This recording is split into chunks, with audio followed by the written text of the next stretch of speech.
A solitary old diaper was all a man wore when he went into a grocery store. A cashier pursued him and found something unbelievable, while everyone else laughed and joked. That morning, Lorenzo felt the usual heaviness of yet another day at the grocery store as he made his way to work. The anticipation of a long, tiring shift hung thick in the air, seeking solace in the anticipated pattern that was about to unfold. He had hardly begun to arrange his belongings. The first round of customers, each with their unique needs and quirks, started rolling in shortly after. Lorenzo made an effort to keep a good outlook throughout his shift. Even though he often felt discouraged, he understood the importance of this profession in providing for his family. But the peace was broken suddenly as Julian, his supervisor, strode over with a look of disapproval on his face. "Are you naive, Lorenzo, in handling those funds? How could you possibly go wrong? You closed the register yesterday with 5 cents missing, didn't you? I will not tolerate that." Customers and workers alike looked askance as Julian's voice resounded throughout the grocery store. As he stammered an apology, Lorenzo felt himself crumble under the shame. "Apologies, sir." His voice was hardly audible when he promised it would never happen again. With every statement came an overwhelming sense of helplessness and annoyance. Despite his deep-seated distaste for his employer and treatment there, he had no alternative but to accept his financial predicament. Above all else, he would do whatever it took to make sure his son and wife were well taken care of. Lorenzo spent the day moping about, thinking about his life and how much he hated his job. Does this represent the trajectory of the remainder of my life? With an increasing sense of hatred and despair, he asked himself, is it possible that there's nothing better for me? He reflected on his decisions and the events leading up to this point. After his conversation with his employer, he reflected on his wife, an unwavering rock, and his 2-year-old son, the source of his constant anguish. The weight of his family's financial needs was both a hardship and an inspiration. Still, he was self-aware enough to see that he needed to make some changes, and that realization marked the beginning of a fresh chapter in his life. Under the ever-present cloud of his boss Julian's discontent, the day at the supermarket continued in its customary monotony. The anxiety among the employees was already noticeable, and Julian made things worse by finding a fault everywhere. "This place is going downhill because of your incompetence," Julian screamed before locking himself in his office, creating an environment of anger and dissatisfaction. "Oh, such a hater." The staff made a statement about how they were killing themselves here because he just complains. Nevertheless, Lorenzo's curiosity was piqued when he noticed something out of the ordinary happening in the supermarket. A murmur quickly swept across the aisles, something truly out of the ordinary. As they neared the door, the amount of comments and muted laughing increased.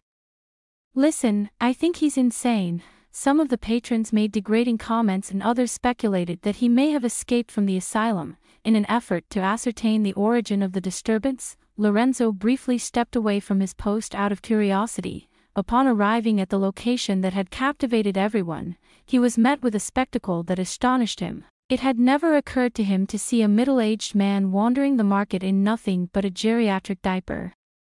His face betrayed an air of bewilderment and unease. It was horrifying to see how the man's frailty stood in stark contrast to the cruel world around him. Lorenzo felt a constriction in his chest as the wave of laughing and rude comments intensified. He realized he couldn't do nothing in the face of such inhumanity, no matter how humble his position was. "Hey, stop laughing, it's wrong," he interjected, his voice attempting to drown out the jeers. His words, however, appeared to be ignored. Much to his annoyance, who let a crazy old man out of the asylum? His sense of powerlessness was intensified by his callous attempts to placate the situation, a heartbreaking reminder of how easily individuals were ready to reject the humanity of others in favor of a moment of spiteful pleasure. The sight was a cruel reflection of society's shortcomings and lack of empathy. Observing the elderly guy, who seemed so out of place and vulnerable, the cashier came to the realization that this situation went beyond his usual professional duties and raised profound and intricate considerations regarding empathy and dignity. "This is it, folks. It is sufficient," he repeated. "Please, have some compassion." But no one listened, leaving him with a conflicting mix of despair and resolve. In the midst of such injustice, it was a defining moment for both the old man and Lorenzo. who had to decide what type of person he wanted to be.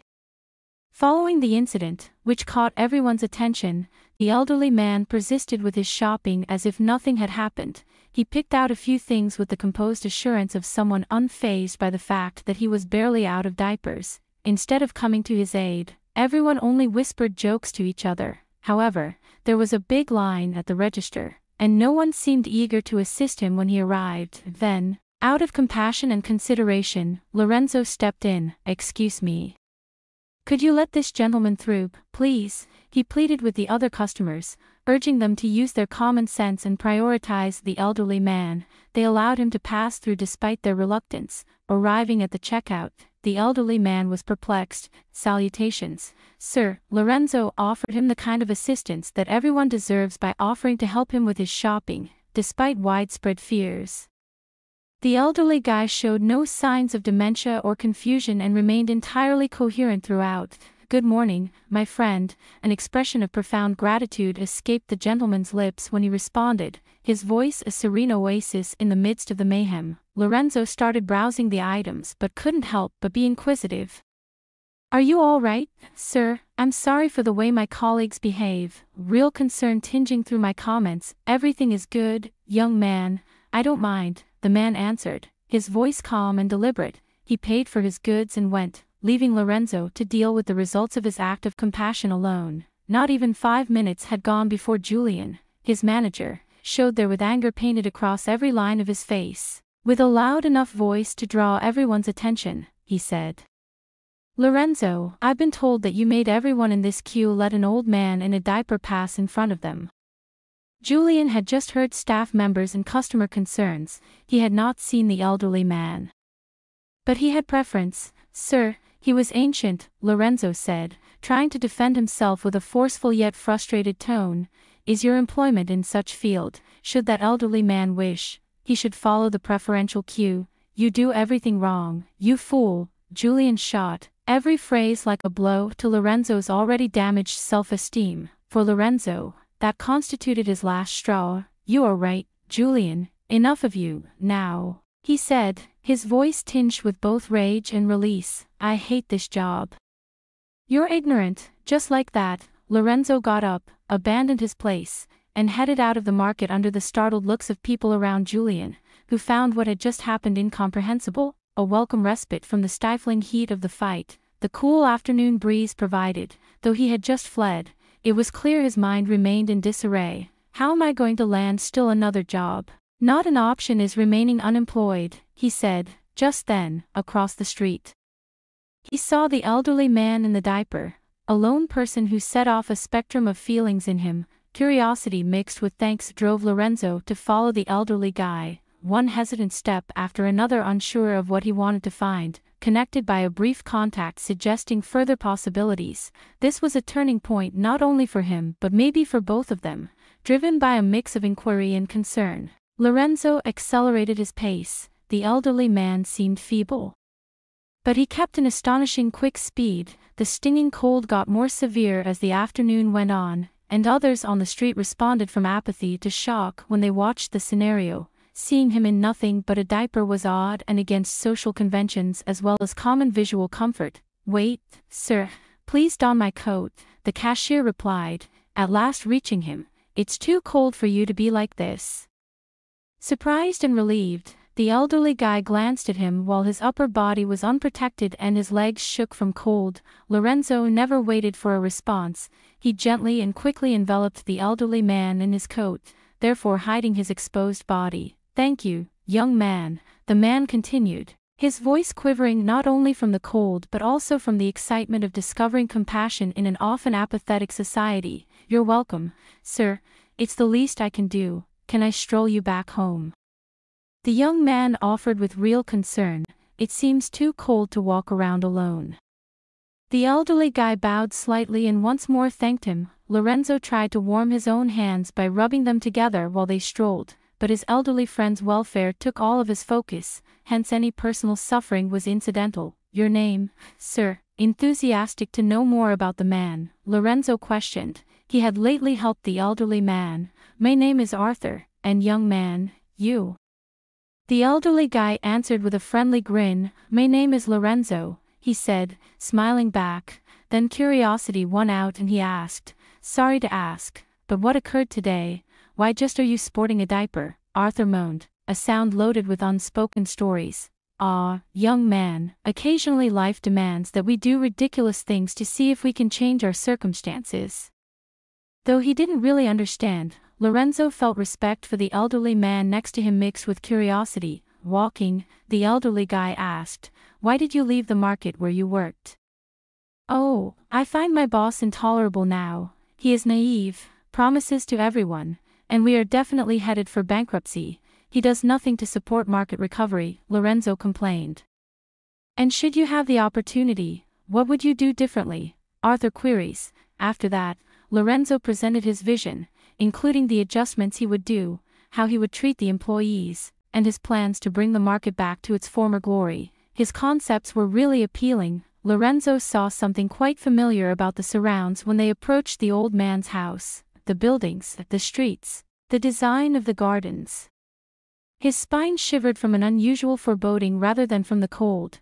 When they did get there, Lorenzo stopped dead in his tracks, shock wide in his eyes. Before him stood Julian's house, his supervisor's dwelling. That was a realization with the fury of a hurricane. How would this be occurring? Lorenzo stood still on the pavement, his head whirling to accept the strange turn of events. Sometimes Julian had him do other chores as a cashier, including personal deliveries. But standing in front of his boss's house was beyond anything he could have imagined. The shock surrounded him like a dense cloud. Beside him, Mr. Arthur, whose seeming weakness concealed a great strength and will, seemed to view the event with a disturbing peace. Mr. Arthur made an odd gesture before Lorenzo could express his uncertainty. From his diaper, he pulled out a cell phone, a contrast as surprising as his presence there. While Lorenzo watched, enthralled by the scene developing, he phoned a number. "Come right now, we have to chat," he said into the phone. Not more than 10 minutes later, an automobile stopped before the house. Lorenzo's supervisor, Julian, left with a startled and perplexed look. "What are you doing at my house?" he said, his voice slightly incredulous at seeing his cashier there. Mr. Arthur broke off. "Shut up, Julian," with such force that Lorenzo had to take a step back, shocked by the firmness of the pallid gentleman.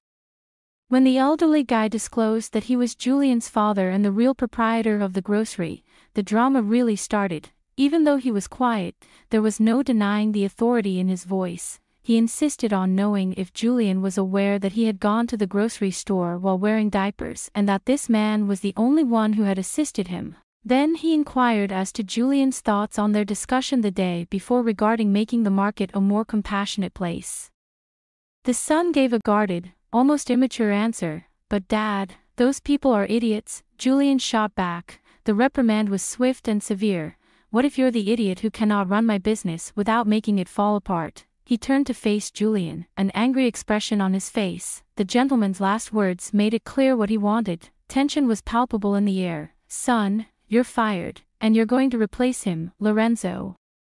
There was no mistaking the look of shock on Lorenzo's or Julian's faces. Julian looked open-mouthed and wide-eyed, obviously surprised, but he was at a loss for words. As Lorenzo tried to come to terms with the sudden turn in his luck, he glanced back and forth between Julian and the elderly guy. Julian, on the other hand, was enraged, his look deformed into one of shock and incredulity. He raised his voice in outrage as he attempted to argue, but his father cut him off with firmness. "Julian, no. I've given you ample opportunity to develop your moral qualities. A change is warranted." The gentleman's authoritative speech conveyed that the judgment was definitive and left no opportunity for debate. The petty guy was shocked and angry, but he had to accept his father's choice, anticipating a major announcement. The atmosphere in the market was electrifying the following day. Although regular customers and workers recognized a change was coming, none of them could have predicted the extent of it. Mr. Arthur and Lorenzo strolled into the business, their posture exuding a worried yet determined air. The whisper came to an end. The inquisitive stares soon gave way to shocked and disbelieving expressions when they both stood in front of the people in attendance. The elderly man, who was officially identified as Arthur Julian's father and the supermarket's real owner as of today, was nonetheless recognized by everyone as the gentleman in the diaper from the previous day. There was a mix of surprise and suspicion when it was revealed that Lorenzo is your new manager. The man who had once been undervalued and humiliated as a cashier would now take over control of the firm. The employees' glances and whispers revealed how hard it was for them to accept the new arrangement, but Lorenzo prepared, with Arthur's help, and he presented his outlook for the market. He spoke fervently about establishing a more friendly workplace and providing customer service that went above and above, highlighting the significance of every worker in this new phase. Weeks passed into months, and the initial incredulity gave way to an increasing acceptance of Lorenzo's leadership. The market changed dramatically while he was in charge. The aisles were kept clean, the shelves were consistently filled, and the staff members really grinned, which added to the happy environment, along with improving client happiness. These modifications also raised employee morale and promoted a sense of pride and belonging in the workplace. The chance to give his family a better life was the most fulfilling thing for Lorenzo. He kept his silent pledge to himself to work toward better times, and with the financial stability his new job provided, he was able to provide a better future for his wife and son. Lorenzo marveled at how far he had come as he thought back on his journey because of his bravery and generosity in helping an old man in need. That act of kindness not only changed his life, but it also demonstrated that empathy and kindness can have a positive impact on the world. After watching the first story above, do you have any thoughts? Feel free to share your opinions in the comments section. Now, let's watch another similar story. In an effort to get out of the house and enjoy a great supper, Mark stopped by Burger King, but things took a turn for the worse when Julius and his pals started bullying him. A soldier sat on a bench that fateful evening, but no one paid him any mind. Mark ate the burger in front of him without looking away once, while simultaneously playing on his phone's social media, taking enormous pieces, and periodically sipping his drink to wash it all down, until he felt a strong slap on his back. He didn't pay much attention to others around him. His pupils enlarged when he turned to see muscular Julius and his companions accusing Mark of stealing from them and refusing to give it back, despite taking a punch. Mark attempted to turn his head away from Julius and continue scrolling through his phone. Julius then grabbed the phone and found that Mark had been looking at a catalog of expensive sports automobiles. As Julius' friends made fun of him for being black and asked how he could afford such expensive cars, Mark reached out to get his phone, but it was out of reach. After standing up and finally stealing his phone from Julius, Mark demanded that they leave him alone. Continuing his efforts to retrieve it, just as he was about to go back to his food, Julius smacked him again and demanded to know why he was dining at Burger King. He insisted that a young black man like him had no place at such an esteemed restaurant. Even though he was taken aback by his remarks, Mark insisted that he was within his rights to be at Burger King and that they couldn't prevent him from devouring his food. Julius wanted Mark removed from the premises because he was irritated by his presence, not because of Mark's rights. He dared Mark to be removed from the room if needed, but Mark paid him no mind and tried to resume eating. But Julius yanked it away from Mark, glared at him fiercely, and warned him they didn't want black people there, telling him to eat somewhere else, even in dumpsters, where there were more black people. Julius was further enraged as Mark persisted in ignoring them, seemingly attempting to tire them into abandoning him. Although Julius desired to witness Mark's misery and humiliation, Mark maintained his composure. Julius returned Mark's plate to him out of the blue, but when he went to get his burger, he snatched a drink and ruined it by pouring it over the food. Mark couldn't believe what he was seeing as Julius shot him a defiant grin. Mark got so angry that he tried to get up from his seat multiple times, but Julius and his pals always pulled him back down. No matter how hard he tried, Mark was unable to break free or strike back since he was restrained so tightly. Unfortunately, everyone at Burger King saw Mark being bullied by Julius and his cronies. The bullies continued their relentless harassment of Mark as they feigned not to notice, engrossed in their food, drink, and phones. They all decided to ignore Mark and let him face his destiny. Bad news for Mark. A young man was going to enter the room and cause an abrupt change. Large and strong, he possessed a menacing sparkle in his eyes. He saw Julius and his companions congregating around Mark as he made his way to the counter to make an order. The young man approached and asked what was going on. He said his name was Chase, Chase smacked Mark across the back of the head so hard it nearly knocked him out of his seat, interrupting Julius's response. In an instant, Chase became one of the group torturing Mark, albeit he was far more violent than the rest, demanding to know what gave Mark the gall to dine at Burger King. He seized Mark by the scruff of his shirt and pushed him against the wall. Even Julius, who appeared surprised, felt the impact of Chase's actions. On the other hand, Chase seemed to be having fun. His parents were wealthy and had respectable jobs, but they were always fighting and often went on vacation. So he spent most of his childhood alone with a succession of babysitters. The scenario became much more heated when Chase persisted in bullying Mark. Chase learned early on how to manipulate situations for his benefit, coming from a chaotic family where his parents valued appearances more than real caring for him. He had become accustomed to thinking he was untouchable since his parents would always find a way to fix his problems by giving him money or power. There were no limits to Chase's aggressiveness, as Mark saw with his own eyes. He threatened Mark with dire consequences if he returned to Burger King and shoved him against the wall multiple times. Mark tripped and fell hard, knocking over chairs. Since Chase blocked his way when he sought to escape, something else happened in the Burger King lobby while Mark lay in agony on the floor. The fast food workers kept serving customers burgers that were shattered to their unaware selves. The dangerousness of Chase's behavior was shown by his actions, which were driven by a feeling of entitlement and a desire for power. His character was horrifying since he cared nothing about the welfare of others and was prepared to hurt them in order to keep control. Each dish was painstakingly made according to the exact specifications given by the clients when they placed their orders, but for some reason, right before dishing, they pounded the burgers with their fists, disbelieving they were receiving food that had been physically changed. Shocked customers were delivered these burgers that were shattered. Customers became angry and challenged the counter workers, who brushed off their complaints. Even after further orders were similarly handled poorly, the company still refused to repair the broken burgers. Amidst the mayhem at the counter, Chase persisted in teasing Mark and urged him to flee, but each time, he was stopped. Drew, a soldier, was sitting nearby, calmly observing, but neither Chase nor the bullies knew it. His shirt flaunted his military past. Even though he was dressed casually, after experiencing bullying as a child, Drew was appalled by Chase's actions and understood the devastating effects of the problem. The more Drew matured, the more he vowed he would never again put up with bullying.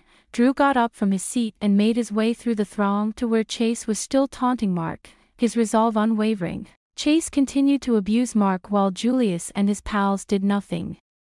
Drew walked up to Chase when he was about to hit Mark again. Oblivious to the mayhem happening at the counter, Chase was about to strike Mark when Drew sprung into action, grabbing his hand in the midst of the motion and telling him to stop. Chase was furious over being interfering and fought back, demanding that Drew let him go. However, Drew was unyielding and restrained Chase by placing his hands behind his back against the wall. During this time, tensions rose among the customers who had discovered that they were being served burgers that had been purposefully smashed. As they gathered at the counter and demanded answers, their level of frustration increased progressively. Drew was considering taking action to pacify the throng when he saw Mark get up and come over to where Julius was standing. Drew was aware of the growing tension and was considering taking advantage of the situation, since Julius was the one who started the bullying. Drew was taken aback by the fact that they stood together. In the moment that Drew was unable to respond, the door to the office suddenly opened, and the manager appeared from behind it, clapping his hands to calm the excitement. After capturing everyone's attention, the manager started explaining that everything that was taking place inside Burger King was essentially a social experiment. He addressed the widespread problem of bullying in society, drawing attention to the destructive effects that bullying has on the lives of young people and the way that society frequently ignores victims. It was revealed by the manager that Tar, Julius, and the other guys were actors, and that the initial incidences of bullying were staged in order to assess the reactions of the persons concerned. Unexpectedly, the majority of customers had chosen to overlook the bullying, but they passionately complained when they were handed burgers that were crushed.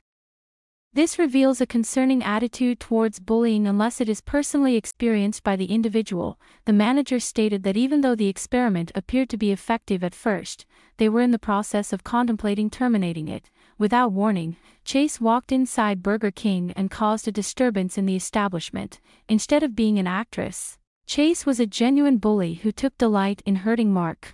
This was in contrast to the other characters, however. Despite their efforts to intercede, Mark motioned for them to let it play out since he was interested in seeing how far Chase would go. Finally, Chase's acts were halted as a result of Drew's intervention. During the time that Drew was standing there in disbelief over the disclosures, the other customers were also questioning their actions. They were sorry that they had not intervened earlier to halt the bullying. And they realized that they had misplaced their priorities when they put their complaints about the burgers above a human being who was in misery. Everyone that was there, even Chase, who was standing in silence within the mob, experienced a moment of self-realization that was both sobering and profound. Chase couldn't believe how far he had come when he stood there. He couldn't believe it. It was the manager's remarks that reverberated in his head, bringing to mind the merciless treatment that he had meted out to Mark for no apparent reason. Chase was hauled away to be charged with assault after the police were called and he was brought into custody. Prior to being carried away, he offered his earnest apologies to Mark and politely requested his forgiveness. After some time had passed, Drew was able to leave Burger King with a feeling of relief. He was thankful that the conflict had been settled amicably and that society was becoming more and more concerned about the issue of bullying. It served as a reminder of his determination to constantly assist those who are in need. Following his placement in a juvenile home, Chase embarked on a path that would lead to his own personal development and rehabilitation. He came to the realization that he had made a mistake and made a solemn commitment to never again bully anyone. Because of the viral video of Chase bullying Mark, his parents' attempt to bribe the authorities was unsuccessful. Instead, the video spurred a comprehensive investigation. During this experience, they realized that money was not the solution to every difficulty that they encountered. The metamorphosis that Chase underwent was significant. He made a commitment to improve himself and make certain that no one would ever fear him again. It served as a powerful reminder of the transformative and redemptive potential of change. After watching the stories above, do you have any thoughts? Feel free to share your opinions in the comment section. If you enjoyed our video, please like, subscribe, and share our channel. That's all about today's stories. See you next time.